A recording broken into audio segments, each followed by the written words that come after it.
What's up, it's Cinema Shogun here, and the stories coming out of Maui are absolutely horrific, but all of these stories share the same theme.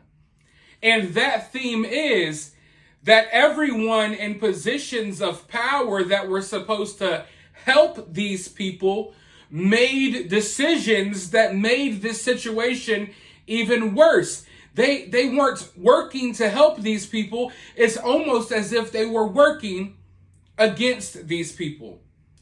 Did you know that they cut the water off?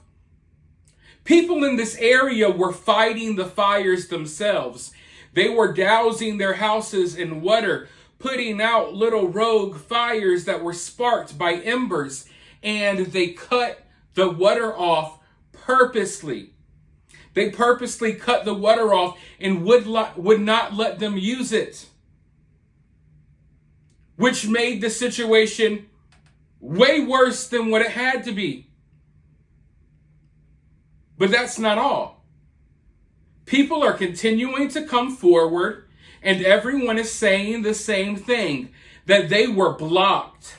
They were blocked by law enforcement. Law enforcement stopped them from leaving the area. Law enforcement stopped them from evacuating. Law enforcement was out there with roadblocks, literally stopping people from escaping.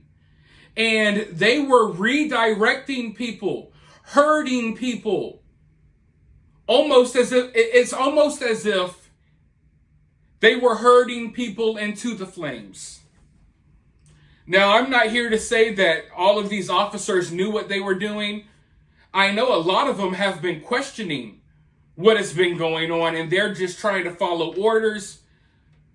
But at the end of the day, this is what happened. And there's enough people that have come forward now telling the same story. And when you hear all of these strangers from the area that don't even know each other tell the same exact story and describe the scenario in the same exact way, that kind of lets you know that we're getting the truth.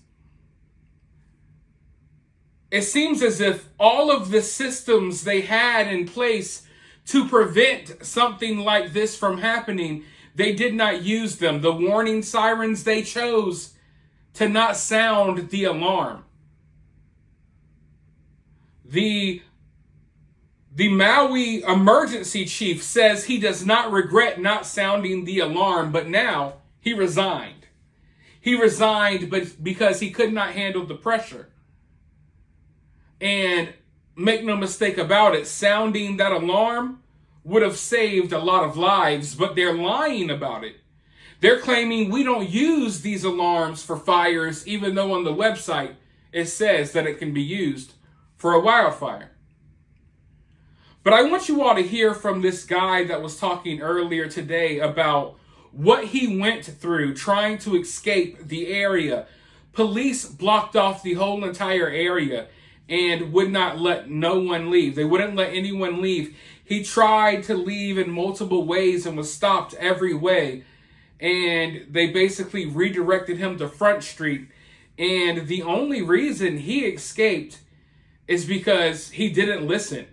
Let's go ahead and check out this clip. Truck going to check on some customers' properties, and all of a sudden all the roads were being blocked off right in front of me, and from the cops, and I would go to the next street and that would be blocked off, and the next one, and they just blocked everything off, forced everybody down on Front Street, in which then the flames were coming over our vehicles, not on our vehicles, but the flames are coming over top of our vehicles. And what street are you on at this point in time? Front Street. You're on Front Street Yes. itself? Yep. So you got directed onto Front Street? Yep. Where did you start when you started this journey? I was going down the highway, and they blocked it off and wouldn't let me go any further. So you were coming from Laniapoko? No, I was coming from Waiakuli. Why? Okay, so you're heading Going down the you're highway. heading south. And then they stopped us from going up on the bypass. Then they wouldn't let me go past the bypass to the other exits to go up there. So you couldn't go up the bypass? No. And then all of a sudden they said, everybody's off, get off this highway, go down this way, down into town. Then they started blocking everything off there, and then you were down on Front Street, and I got all the way down to Safeway, So you got corralled onto Yes, Front Street. You yes. started on Honopilani Highway. Yes. And you ended up on Front Street. Yes. Couldn't go anywhere. They just said, go north, go north, go north. And then when we got on Front Street, the embers were coming over the buildings and landing on our vehicles. And we're all in a line trying to get to the end of Front Street to go north, like they told us to, not knowing that the police blocked off the end of Front Street so nobody could move. And then everybody panicked, and they all started everybody went up on the sidewalks and through yards, took out the other lane. And then all of a sudden nobody could move anywhere. So all I did was try to inch my way over to another yard and drive up through a sidewalk, come back around, and then the cops were moving around one exit, so I ended up getting up on the highway, even though they tried to direct me another way, and then I hightailed it to home. So you basically had to climb up on sidewalks and go against what the cops were telling you could do. You had to break traffic laws, essentially. Basically, yeah. Right. I'm not saying it's a bad thing. I'm just saying the only way to do it was to cross that line, essentially. Well, because nobody could move and nobody knew where to go, and I said, I'm getting out of here no matter what. Right. I went. And then they started following me, and then I got to my house, and your house is where? Waiakuli. It was right by the chart house, just across the house. Look, I'm sure that it was an all-around chaotic situation. I'm sure the roads were packed with people trying to leave, and we know that because we see the pictures of the charred remains of these cars.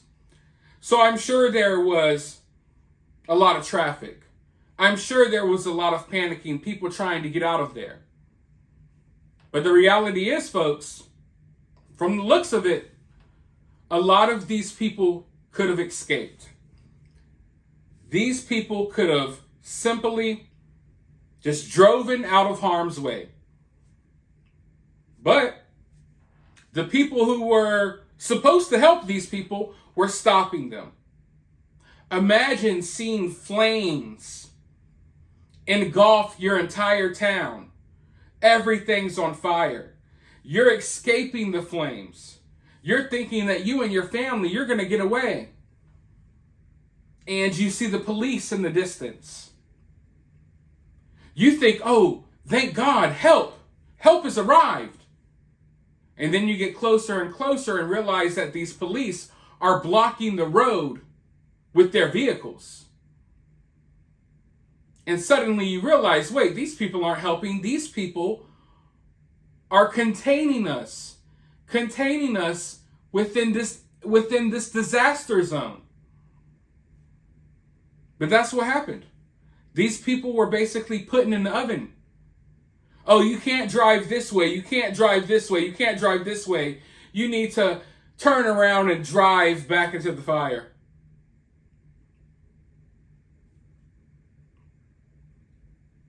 I always try to be as rational as possible, and as I've been telling you all this entire time, natural disasters happen, fires happen, bad storms happen.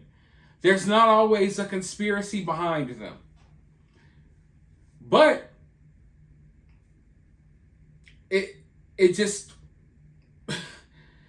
looks like there were efforts put in place to make sure that this situation was as bad as possible and that as many people died as possible.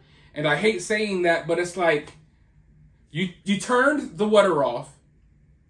You chose not to sound the alarms, and you blocked people from leaving.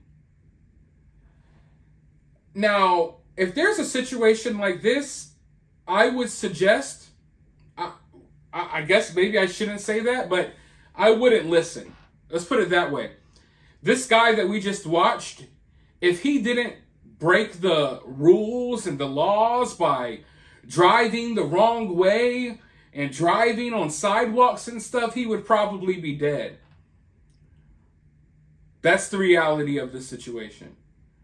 So just know that if you're ever caught in a crazy situation like this one, just know that there's always a possibility that the people who are supposed to help aren't necessarily trying to help.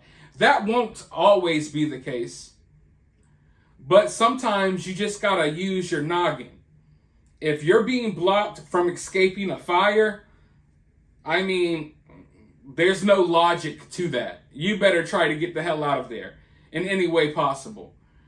But I'm going to continue looking into this story. There's so much more that I want to talk about. I have a couple of videos that I'm uploading on my other channel, but YouTube is trying to crack down. They do not want me talking about this story. I could talk about other stories, but not this one. Let me know your thoughts in the comments. While you're down there, hit the thumbs up, hit that subscribe, ring that notification bell, and I'll talk to you all soon in the next video.